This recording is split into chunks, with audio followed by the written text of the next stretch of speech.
Sikat na Gala Food Park, magkano nga ba ang pagkain dito? Tara, samahan niyo ko at i-share ko sa inyo kung ano at kung magkano ang food trip dito sa Gala Food Park. Kaya tara, let's give it a shot! Sobrang trending na ngayon ang food park na to. Dahil nga naman talagang pinanindigan nila ang pagkakaroon ng Japanese vibe food bar na talaga namang full ng experience dahil sa free rental ng yukata. At tuwang sawa na nga ang paggamit nito mula sa paglilibot ng food park hanggang sa roof deck nila, gamiting props sa pagpapapicture at syempre habang nag-food trip. At speaking of food trip, share ko na nga sa inyo kung magkano ang mga pagkain na kinain ko dito. At simulan na nga natin sa Japanese sushi na talaga namang napakalaki ng mga cuts, maraming flavors at freshly made. Makikita mo ang ginagawa ito sa harap mo. Masarap nga ito at sulit sa halagang 380 pesos. Meron nga ring available na Thai food dito. At meron silang mango sticky rice at iba pang Thai food. At ang in-order ko nga dito ay ang pad Thai. First time ko ang makakain ng Thai food dito at nagustuhan ko rin. Sulit din ito sa halagang 320 pesos.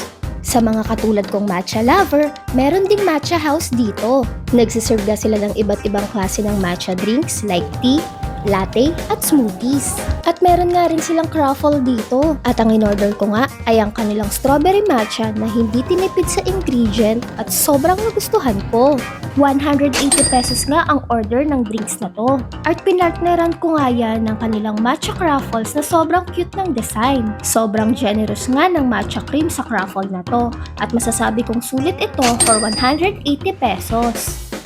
For rice meal, sinubukan ko nga itong Japanese beef barbecue. 350 pesos nga ang order nito. Masasabi kong okay ang lasa, pero medyo nakakabitin sa kanin dahil napakasarap ng beef barbecue niya. At papayag ba kung hindi magraramen sa isang Japanese food park? At umorder nga ako nitong tonkatsu Hakata na for only 350 pesos, ganito nakalaki ang servings.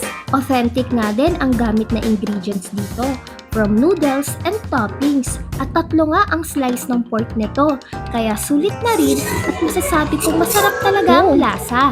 And for dessert, napakaraming ang options dito sa loob ng Gala Food Park, pero ang napili ko ay mga cupcakes. Pinili ko nga ang mocha cupcakes for 88 pesos at carrot cupcakes na for 98 pesos na sobrang nagustuhan ko ang cream cheese toppings. At napakaraming pagkain pa nga dito sa Gala Food Park, from Japanese, Thai, Korean, and Taiwanese. At nilagay ko na nga rin ang mga menu sa video na to para maging guide nyo.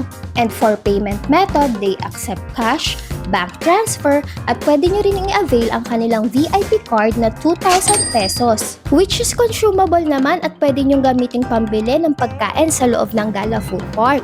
Up to 7 person nga ang pwedeng gumamit ng VIP card at magagamit nyo na rin ito bilang access sa rooftop nila sa 12th floor. And for overall experience, masasabi ko ngang worth it ang pagbisita sa Gala Food Park. Dahil bukod nga sa Instagrammable ang place, napakasarap at sulit ang mga pagkain. Kaya ito ay Madam OBR approved. And this is your foodie passenger princess, Madam OBR. And if you like more of cravings and destination content like this, please follow me. And as always, let's give it a shot.